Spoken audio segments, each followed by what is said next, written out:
ప్రభువు నామమునకు మహిమ కలుగునుగాక. ఈ ఉదయకాలము మీకందరికీ వందనాలు తెలియచేస్తున్నాను. ఈ దినము మిమ్ములను బలపరచు దేవుని మాట. నిజముగా మొరపెట్టు వారికందరికీ యెహోవా సమీపముగా ఉన్నాడు. కీర్తనలు 145వ కీర్తన 18వ చరణం. మన దేవుడు మనకు సమీపముగానే ఉండేవారు. ఆయన ఎక్కడో మన మనవులు మొరలు వినబడనంత దూరములో ఉండరు, కానీ ఆయన మన ప్రక్కనే ఉండి మన ప్రార్థనలను ఆలకించుచున్నారు. ఎవరైతే ఆయనకు నిజముగా మొరపెడతారో వారికి సమీపముగా ఉండి సమాధానం ఇచ్చే గొప్ప దేవుడు.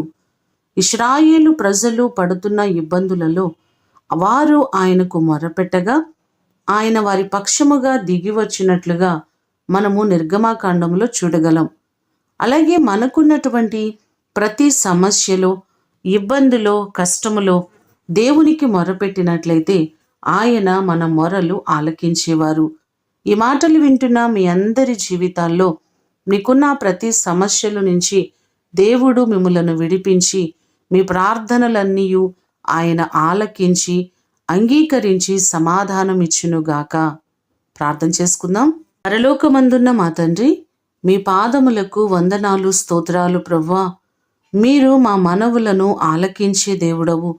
మీ సన్నిధిలో నిజముగా మొర్రపెట్టు వారికి సమీపముగా ఉండి మాకు సహాయము చేసే గొప్ప దేవుడవు మీరే ప్రభువా.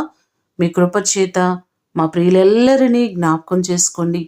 ఎవరు ఏ సమస్యల కొరకు మీ సన్నిధిలో మొర్రపెట్టుచున్నారో వారి మొరలన్నిటినీ ఆలకించి వారికి గొప్ప మేలును మీరు కలుగు చేయండి. బలహీనులను బలపరచండి. మీ శక్తి చేత, మీ బలము చేత ప్రతి వారిని మీరు నింపండి. ఈ దినము కొరకు వందనాలు, కృతజ్ఞతలు మీకు తెలియచేస్తూ యేసు అతి శ్రేష్టమైన నామమున అడిగి వేడుకొని పొందియున్నాము తండ్రి. ఆమేన్. దేవుడు మిమ్ములను దీవించునుగాక.